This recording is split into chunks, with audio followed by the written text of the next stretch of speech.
August 29, 1944, Northern France, Méry-sur-Seine, 1437 hours. A single unarmed man stood in the center of a cobblestone square.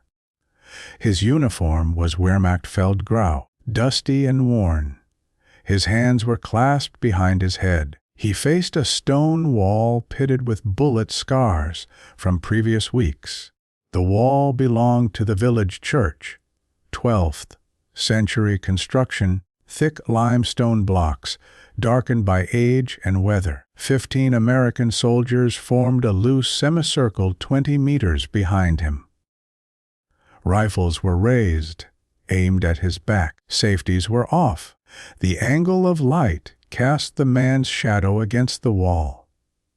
A dark shape extending upward across the stone surface. No civilian was visible anywhere in the village. Windows were shuttered. Doors were closed. The only sound was wind moving through leaves in the plane trees that lined the square.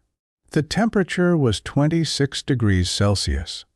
The sky was cloudless. The American sergeant stood 5 paces behind the firing line. His Thompson submachine gun hung from its sling across his chest. His right hand rested on the weapon stock. His left hand hung at his side. He had not given the order to fire. The German officer remained motionless against the wall. He did not turn. He did not lower his hands. He stared at the stone surface 1 meter from his face. Time passed without measurement. The prisoner was a Wehrmacht Hauptmann, a captain, approximately 40 years old, captured 3 hours earlier on the outskirts of Méry-sur-Seine during the American advance through the Champagne region. The capture had occurred without resistance. The captain had been traveling alone in a Belwagen that ran out of fuel 2 kilometers east of the village. He had attempted to continue on foot and was intercepted by an American patrol. Documents found on his person identified him as an administrative officer attached to a supply depot command. His paybook showed service dating to 1936 with postings in Poland, France, and Russia. No decorations for combat were recorded. His current assignment, according to the documents, involved coordination of supply movements for retreating units. The American squad belonged to a reconnaissance platoon operating ahead of the main divisional advance. Their mission was to secure crossings over the Seine and identify enemy positions. The platoon consisted of 31 men in 4 squads, mounted in jeeps and half-tracks. They had entered Méry-sur-Seine at 13:15 hours and found it abandoned except for a handful of elderly civilians who had remained in their homes. The village sat on the eastern bank of the Seine at a point where the river narrowed to approximately 50 meters. A stone bridge connected the village to the western bank. A structure dating to the 18th century, intact and undemolished. Control of the bridge was operationally significant. The platoon had secured both approaches and established defensive positions while awaiting the arrival of follow-on forces. The prisoner had been brought to the village square at 14:10 hours.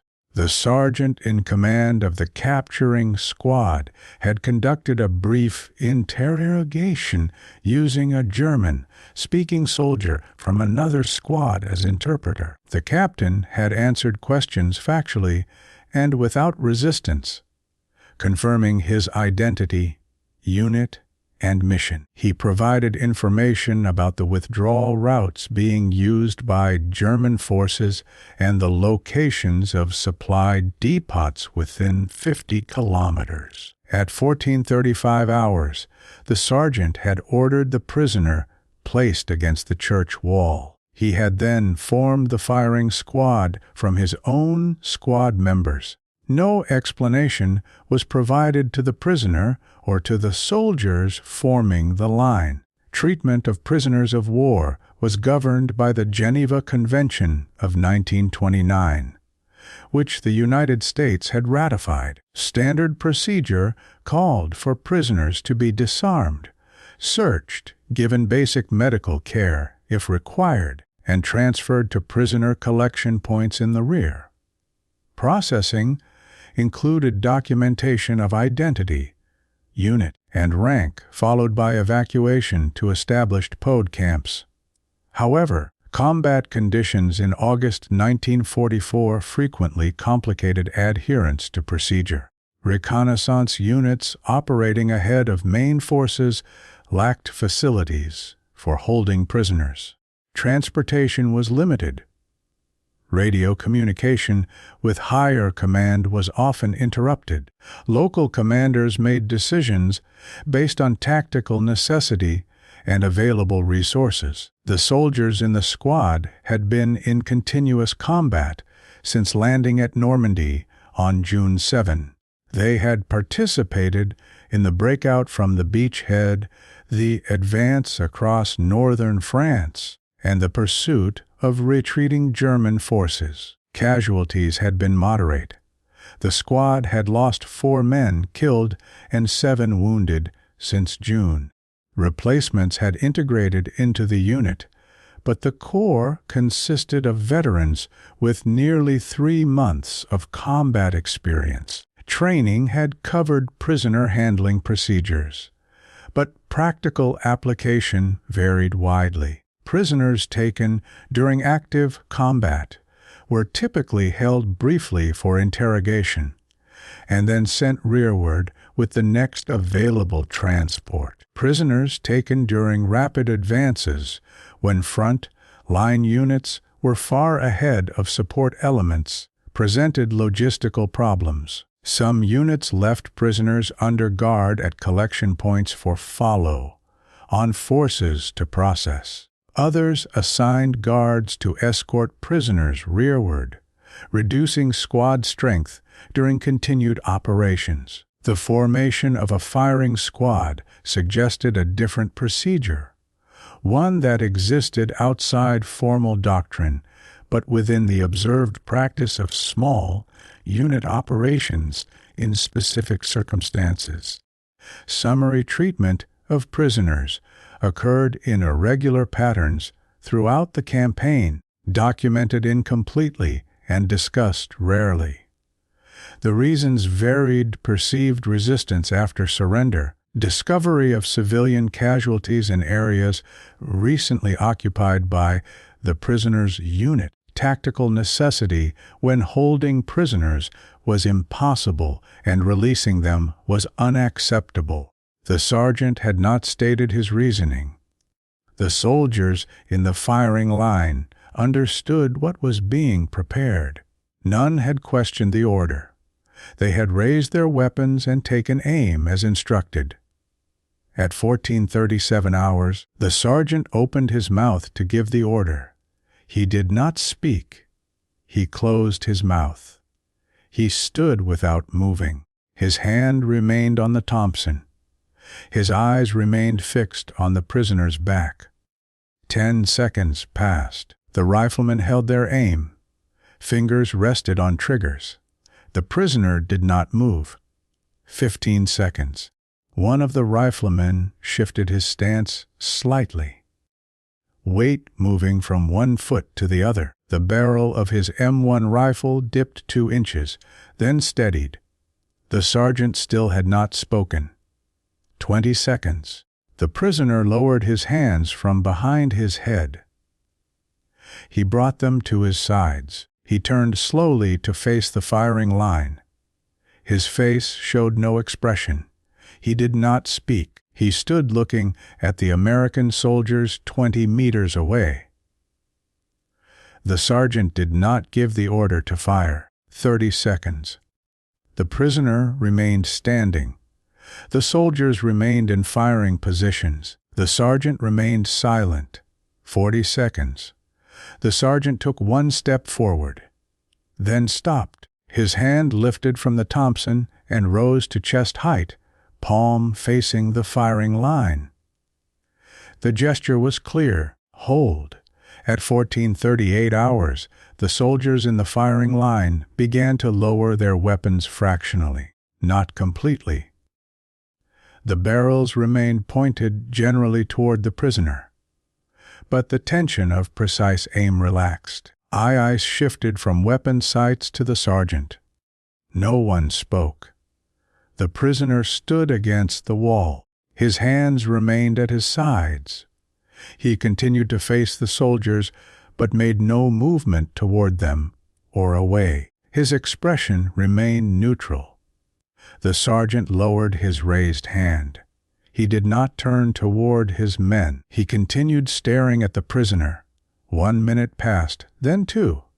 At 14:40 hours, one of the soldiers in the line, a private 19 years old, with the unit since Normandy, lowered his rifle completely and held it across his chest. He looked at the soldier beside him.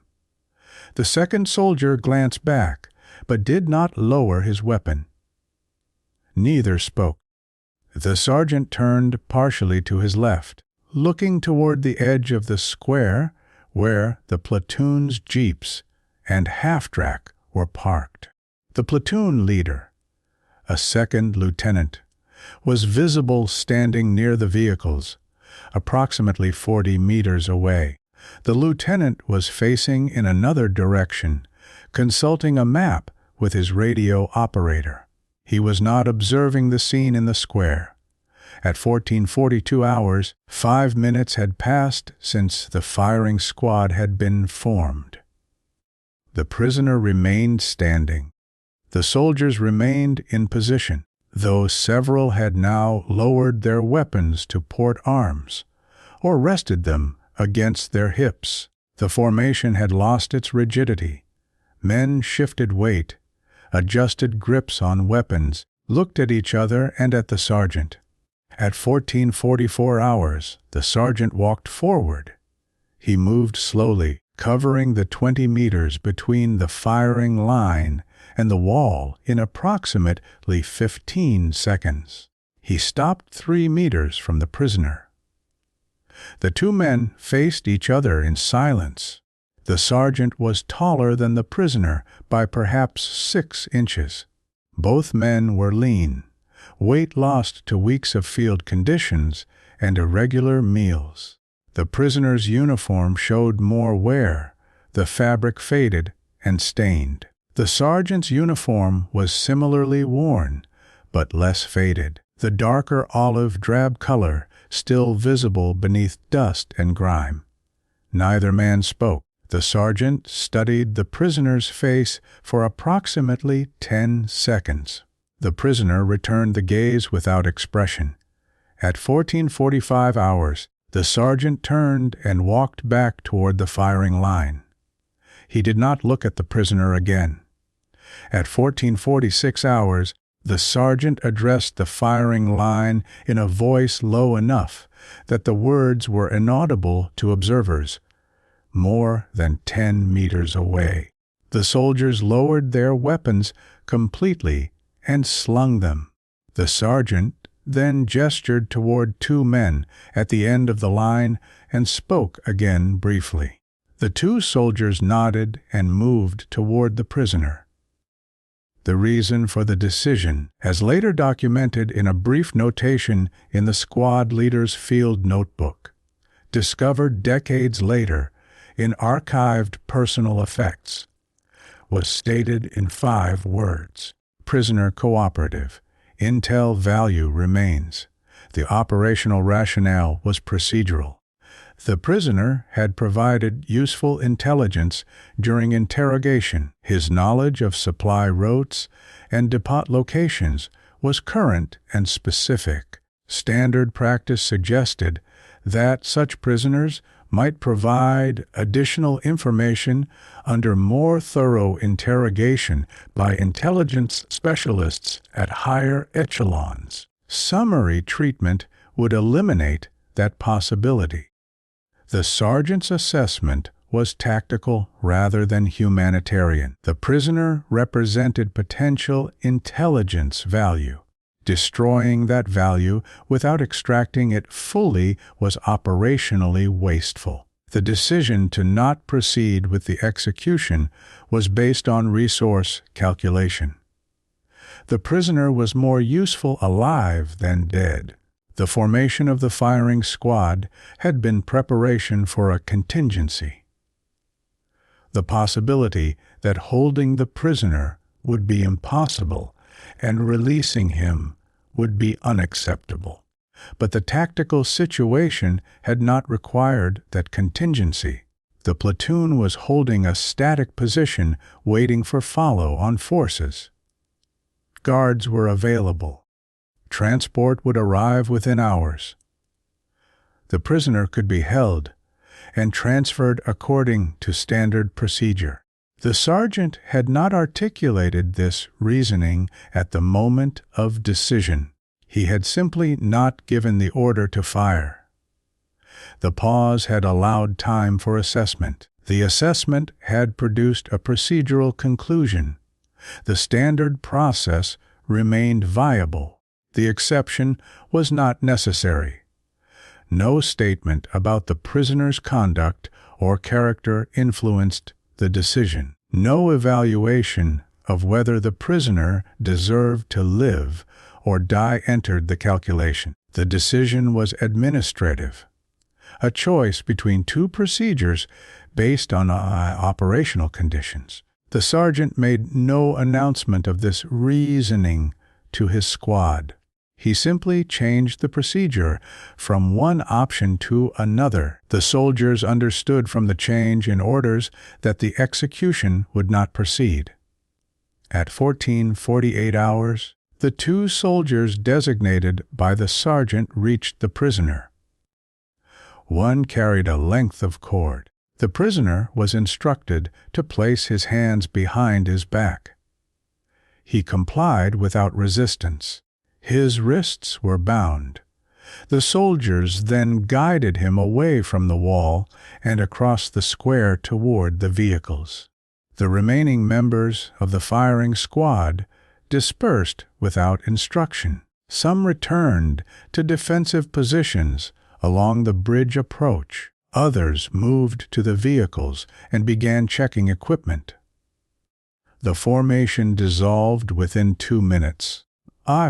No trace remained of what had been prepared, except the prisoner walking between two guards and the sergeant standing alone near the church wall. At 14:52 hours, the prisoner was placed in the back of one of the jeeps.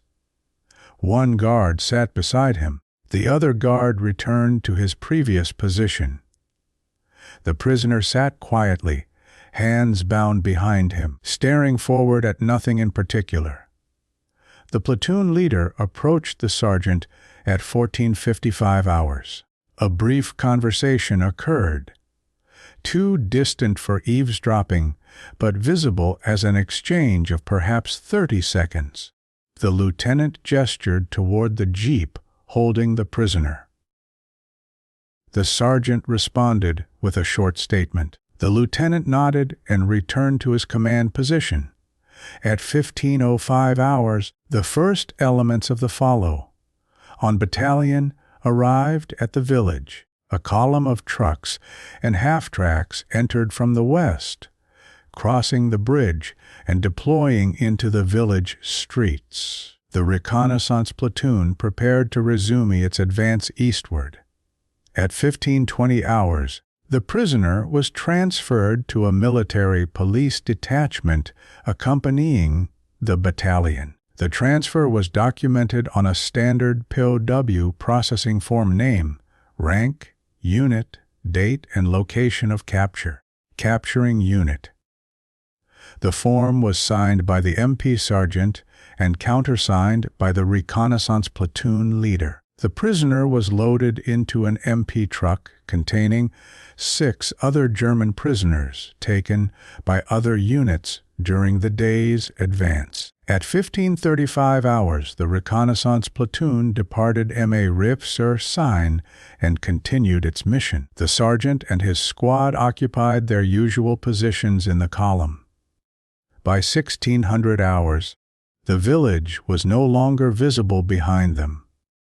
No formal report documented the incident in the village square. The squad leader's field notebook contained the 5-word notation, but no additional detail. The POW processing form recorded the prisoner's transfer to military police, but included no mention of the events preceding transfer. The prisoner was processed through normal channels: initial interrogation by divisional intelligence, transfer to a corpse collection point, evacuation to a theater, level POW camp in England.